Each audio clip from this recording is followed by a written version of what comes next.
আসসালামু আলাইকুম virtual viewers, সবাই নিশ্চয়ই খুব ভালো আছেন। জালি দেখতে কি সুন্দর লাগছে না? এবং এটা হচ্ছে এই গরমের সিজনে প্রথম জালি।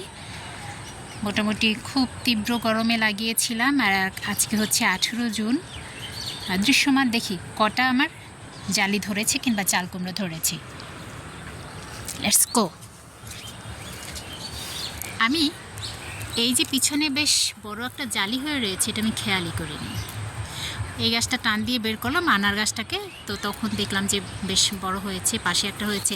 আর আমি যেহেতু খুব অর্গানিক উপায় করার চেষ্টা করছি, একটা ঝুলে আছে মাশাল্লাহ।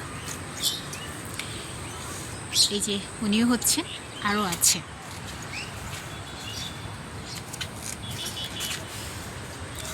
এই যে, আর এবার বলি, এই গাছটা ভাবছিলাম মরে যাবে, হবে না এরকম জিও ব্যাগে। এটা মূলত অন্য গাছ ছিল, একটু জাস্ট মাটিটা নেড়ে চেড়ে রেখে দিয়েছি, ওই একই মাটিতে লাগিয়ে দিয়েছিলাম। গাছটা একেবারে মরি মরি করছিল, তারপর সে নিজ গুণে এখানে হয়েছে। মোটামুটি এখন সে চারপাশ ছড়াচ্ছে। আর এটার জন্য না আমি মাচাও দেইনি, এর আগে মাচা যে ছিল সেই মাচাই সে কেমন সুন্দর করে বৃদ্ধি পাচ্ছে এবং সুন্দর মতো হচ্ছে। তো আমি যেটা বলতে চাই যে খুব সহজে কিন্তু আপনি ছাদে সবজি চাষ করতে পারেন। এটার জন্য যে আপনার খুব বেশি কিছু আয়োজন করতে হবে সেটা না, তবে শুরুটা নিঃসন্দেহে খুব কষ্টের এবং সেটা খুবই চ্যালেঞ্জিং একটা ব্যাপার।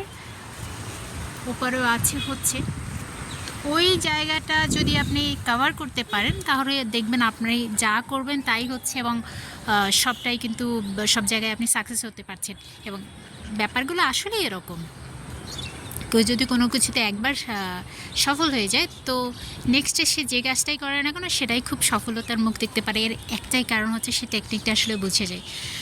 কৃষির ক্ষেত্রেও তেমন, এবং এটা কিন্তু আমার মনে হয় যে প্রত্যেকেরই এই বিষয়টা কিন্তু তার মধ্যে থাকা উচিত, যে আমি কৃষিকাজ করছি, আমি আমার খাবারটা উৎপাদন করে নিতে পারছি, এটা একটা বিশাল ব্যাপার।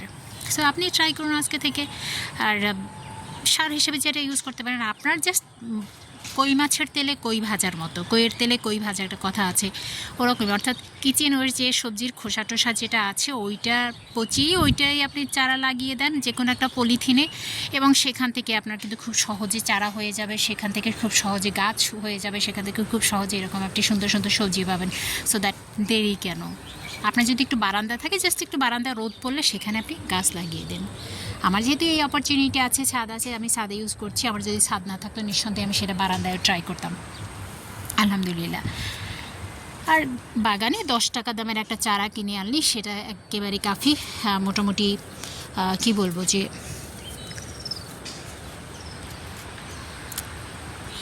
এবং এই সবজিটা যখন আপনি বাসায় নিয়ে রান্না করে খাবেন, বিশ্বাস করেন আমার সবজি যারা খেয়েছে তারা বলেন যে এটা কতটা স্বাদের।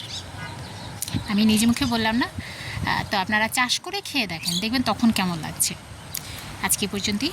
সবাই ভালো থাকেন, সুস্থ থাকেন, সুন্দর থাকেন, নিরাপদে থাকেন, গাছ লাগান, নিজে সুস্থ থাকুন, পরিবারের সবাইকে হেলদি রাখুন। Thank you.